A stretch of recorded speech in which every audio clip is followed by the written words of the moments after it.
শুকনো চালের গুঁড়ো দিয়ে গ্যাসের উনুনে কি করে পারফেক্ট চিতই পিঠা তৈরি করবে আজকের ভিডিওতে সেটাই শেয়ার করবো। আসসালামু আলাইকুম, কেমন আছো তোমরা সবাই? নতুন একটি রেসিপিতে তোমাদের সবাইকে স্বাগত জানাই। চিতই পিঠা বানালে অনেক সময় শক্ত হয়ে যায়। আজকের ভিডিও দেখে যে কেউ খুব সহজে বানিয়ে ফেলতে পারবে, একদম নরম তুলতুলে। আশা করছি আমার আজকের রেসিপি তোমাদের ভালো লাগবে। ভিডিও শুরু করার আগে একটাই রিকোয়েস্ট, চ্যানেলটিকে যদি সাবস্ক্রাইব না করে থাকো তাহলে সাবস্ক্রাইব করে দিও, আর ফেসবুক থেকে দেখলে পেজটাকে ফলো করতে ভুলো না। চলো তাহলে এবার ভিডিওটা শুরু করি। আশা করছি আমার আজকের এই চিতই পিঠা রেসিপি দেখে আর অন্যভাবে কিছু বলতে হবে না, কতটা সফট হয়েছে দেখে বুঝতে পারছো। এরকম করে বানালে একদমই নরম তুলতুলে হবে। ভিডিওটা এবার শুরু করি। চিতই পিঠা বানানোর জন্য প্রথমে আমরা মিক্সিং বলে নিয়ে নিব হচ্ছে শুকনো চালের গুঁড়ো। বাজারে যে কোনো শুকনো চালের গুঁড়ো তোমরা নিতে পারো, তো আমি এখানে 3 বাটি শুকনো চালের গুঁড়ো নিয়ে নিয়েছি। একদমই সহজ পদ্ধতিতে দেখাবো, আর যে কেউ বানিয়ে ফেলতে পারবে এই চিতই পিঠা। তো বাটিতে এরকম চালের গুঁড়ো নেওয়ার পরে দিয়ে দিব হচ্ছে 1/3 লবণ, দিয়ে খুব ভালো করে মিক্স করে একটু একটু করে জল দিয়ে একটা ঘন ব্যাটার বানিয়ে নেব। বেশি ঘন না আবার বেশি পাতলাও না।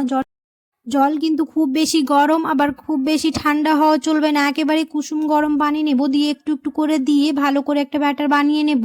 আর ব্যাটারের কনসিস্টেন্সিটা কেমন থাকবে সেটা তোমাদের দেখিয়ে দিচ্ছি। আশা করছি আমার আজকের রেসিপি দেখে যে কেউ খুব সহজে পারফেক্ট চিতই পিঠা বাড়িতে বানিয়ে ফেলতে পারবে এবং খুবই অল্প সময়ের মধ্যে। আর যদি আমার ভিডিওটা ভালো লেগে থাকে তাহলে অবশ্যই চ্যানেলটিকে সাবস্ক্রাইব করে আমার পাশে থেকো, ফ্রেন্ডস আর ফ্যামিলির সাথে বেশি বেশি করে ভিডিওটা শেয়ার করে দিও। অনেকে আছে ভিডিও দেখে চলে এসে সাবস্ক্রাইব করো না, অবশ্যই সাবস্ক্রাইব করে দিও। চিতই পিঠা বানানোর জন্য অবশ্যই আমাদের ব্যাটারটা একটুখানি খেয়াল রাখতে হবে, বেশি ঘন হলেও চলবে না আবার বেশি পাতলাও না। আর একটু করে জল দেওয়ার সাথে সাথেই আমাদের ব্যাটারটা বানিয়ে নিতে হবে।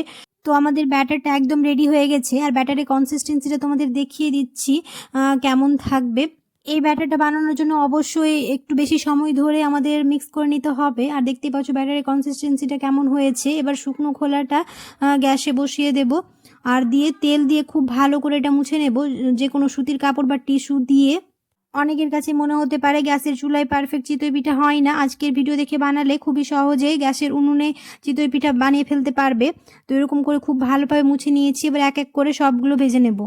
ব্যাটারটা দেওয়ার পরে প্রায় 3 মিনিটের মতো লাগবে। গ্যাসের ফ্লেমটাকে মিডিয়াম করে রাখবো, আর সবগুলো এরকম করে সেঁকে নেব। আর 3 মিনিটের মধ্যে আমাদের চিতই পিঠা একদম রেডি হয়ে যাবে। আর দেখতে পাচ্ছ কত সুন্দরভাবে হয়ে গেছে। আর এরকম করে বানালে একদমই নরম তুলতুলে হবে এবং সবগুলো প্রায় ফুলে যাবে। তো এরকম করে সবগুলো বানিয়ে নেব। এরকম করে সাথে সাথে দেওয়ার পরে ঢাকনা চাপা দিয়ে প্রায় 3 মিনিটের মতো রাখবো, গ্যাসের ফ্লেমটাকে লো টু মিডিয়াম করে। তাহলে সবগুলো চিতই পিঠা আমাদের খুব পারফেক্টভাবে হয়ে যাবে। আশা করছি আমার আজকের রেসিপি বুঝতে তোমাদের কোনো অসুবিধে হয়নি, আর খুব সহজে তোমরা বানিয়ে ফেলতে পারবে। ব্যাটারটা দেওয়ার পরে এরকম ঢাকনা চাপা দিয়ে প্রায় 3 মিনিট রাখবো, আর আমাদের চিতই পিঠা রেডি হয়ে যাবে। তো এরকম করে সবগুলোই বানিয়ে নেব। এরকম করে গ্যাসের চুলায় চিতই পিঠে বানালে একদমই নরম তুলতুলে হবে। আর মাটির উনুন ছাড়া গ্যাসের চুলায় তোমরা খুব সহজে বানিয়ে ফেলতে পারবে এই পারফেক্ট চিতই পিঠা।